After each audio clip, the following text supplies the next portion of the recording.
माननीय उद्धवजी आपले आता या महाराष्ट्रामध्ये चालणार नाहीत नखरे।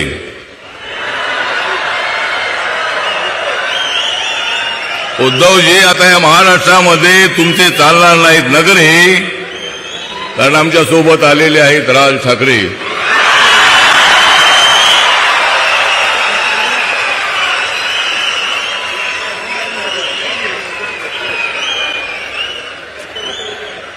काँग्रेस आणि राष्ट्रवादीला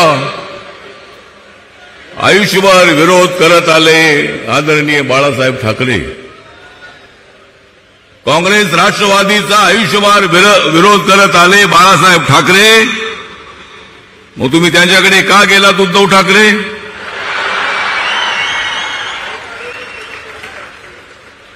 या महाराष्ट्रामध्ये देशामध्ये हा निवडणुकीचा उत्सव, लोकशाहीचा उत्सव आपण साजरा करतो आहोत। या देशामध्ये बाबासाहेब आंबेडकरांचं संविधान मजबूत आहे। या देशाचे पंतप्रधान नरेंद्र मोदीजी मजबूत आहेत। या महाराष्ट्रामध्ये एकनाथ शिंदे, देवेंद्र फडणवीस, अजितदादा, राज ठाकरे यांनी हा पट्ट्या, आम्ही सर्वजण मजबूत आहोत। तुम्ही वाटेल ते बोलण्याचा प्रयत्न करत असाल तर बोला। तुम्हाला जे उद्धवजी बोलायचं असेल ते बोला, पण 4 तारखेला आम्हीच तुम्हाला देणार आहोत जबरदस्त टोला। मित्रांनो, आज लोकसभा निवडणुकीचा हा शेवटचा 5वा टप्पा महाराष्ट्र पार पाडतोय। खरं तर देशामध्ये 7 टप्प्यामध्ये निवडणुका होतात, परंतु आपल्या 5व्या टप्प्यामध्ये मुंबईचे 6, भिवंडी, कल्याण, ठाणे, पालघर आणि तिकडे दिंडोरी, धुळे आणि नाशिक अशा पद्धतीने जवळपास 13 ठिकाणी निवडणुका होत आहेत।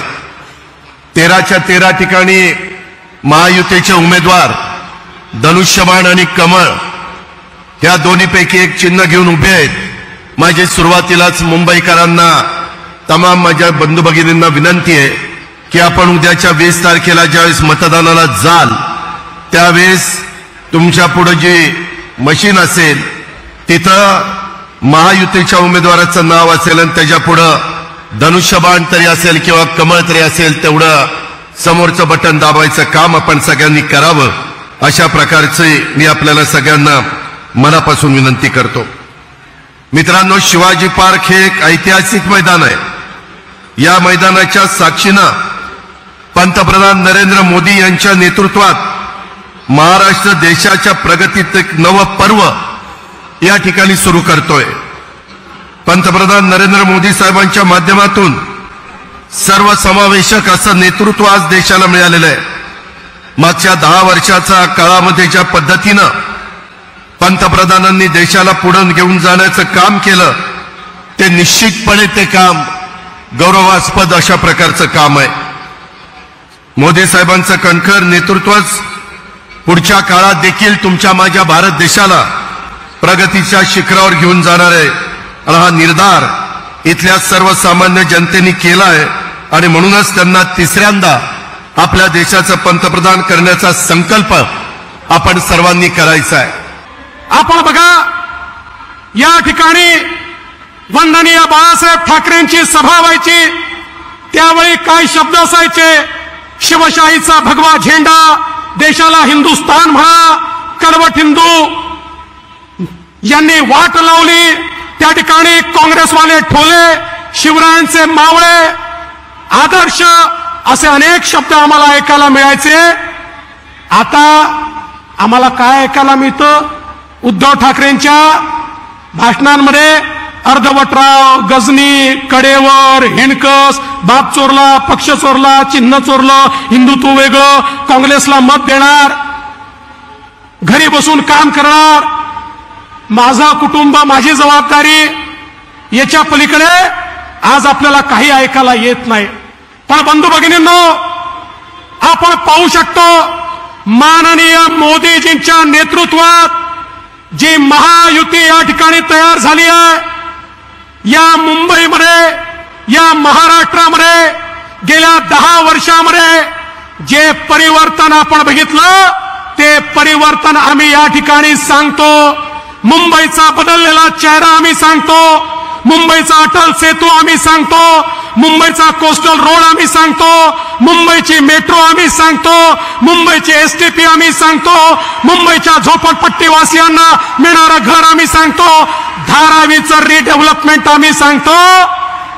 इंडिया आघाडीवाल्यांनो सांगा तुम्ही या ठिकाणी काय सांगू शकता. अरे एक प्रोजेक्ट, एक मुंबईकरांकरता केलेलं तुमचं एक काम तरी या ठिकाणी दाखवा. व्यासपीठावरील सर्व सन्माननीय मान्यवर, आपले सर्व 6 उमेदवार, या सगळ्यांना मी शुभेच्छा देतो. आणि आपले सलग 3ऱ्यांदा प्रधानमंत्री बनवण्यासाठी, पंतप्रधानपदी विराजमान करण्यासाठी आपले यशस्वी आणि जगभरात लोकप्रिय असलेले प्रधानमंत्री नरेंद्र मोदीजी यांचं स्वागत करण्यासाठी जमलेला हा प्रचंड असा मोठा जनसागर आपलं मी मनापासून स्वागत करतो आणि मनापासून आपल्याला धन्यवाद देतो. खरं म्हणजे मगाशी देवेंद्रजी यांनी आठवण करून दिलेली आहे. याच शिवतीर्थावरून जमलेल्या माझ्या तमाम हिंदू बांधवांनो, भगिनी आणि मातांनो, या शिवतीर्थावरून शिवसेना प्रमुखांची गर्जना देशभरामध्ये गाजत होती. गर्व से कहो हम हिंदू है, ही शिवसेना प्रमुखांची डरकाळी याच मैदानातून घुमायची. हिंदुस्तान से 3ऱ्यांदा पंतप्रधान बनणारे माननीय पंतप्रधान नरेंद्र मोदी जी,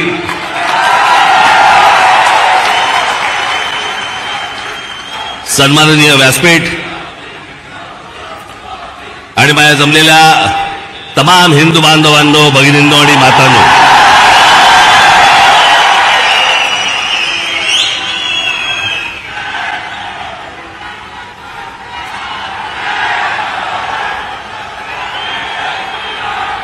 मोदीजी, आपण मुंबईमध्ये याच्या अगोदर अनेकदा आलात, पण बरोबर 21 वर्षानंतर आपण आज शिवतीर्थावरती इथे आलात. मला आजही आठवते त्यावेळेला आपण इथे कमळामधनं बाहेर आला होतात आणि 2014ला आपण कमळ बाहेर काढलं.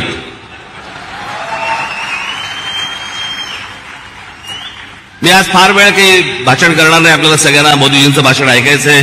गेल्याच महिन्यामध्ये माझं इथे भाषण झालेलं आहे. 3 टप्प्यामध्ये फक्त बोलणार आहे मी. त्यातला 1 टप्पा झालेला आहे. त्याचा पहिला टप्पा होता मोदीजींची पहिली 5 वर्ष. त्या टप्प्यावरती जे बोलायचंय ते 2019 साली बोलून गेलोय.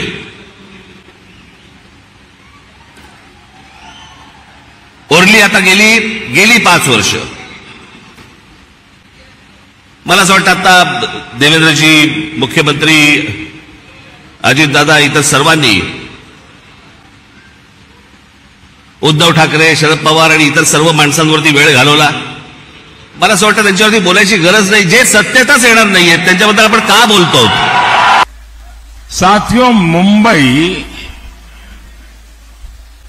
ये शहर सिर्फ सपने नहीं देखता, मुंबई सपनों को जीता है.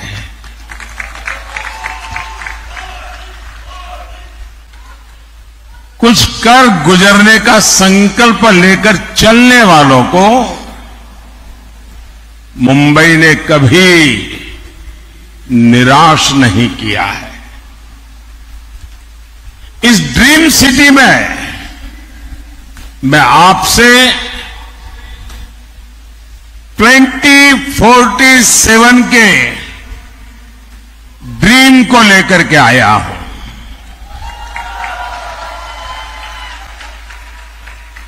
एक सपना है देश का, एक संकल्प है देश का। हम सब ने मिलकर विकसित भारत बनाना है और इसमें मुंबई की बहुत बड़ी भूमिका है। साथियों, अब मुंबई के लोग रफ्तार की कीमत सबसे ज्यादा समझते हैं। भारत के साथ आजाद हुए कितने ही देश हमसे आगे निकल गए। यही समय है, सही समय है। ये भारत का समय है। इस समय का चक्र तेजी से चलता रहे, इसकी बहुत बड़ी जिम्मेदारी मुंबई की है। हर मुंबई को मतदान करना है, सारे रिकॉर्ड तोड़ने हैं। भाजपा और शिवसेना के हमारे सारे उम्मीदवारों को विजयी बना करके दिल्ली भेजना है। मुंबई नॉर्थ लोकसभा से श्रीमान पीयूष गोयल जी,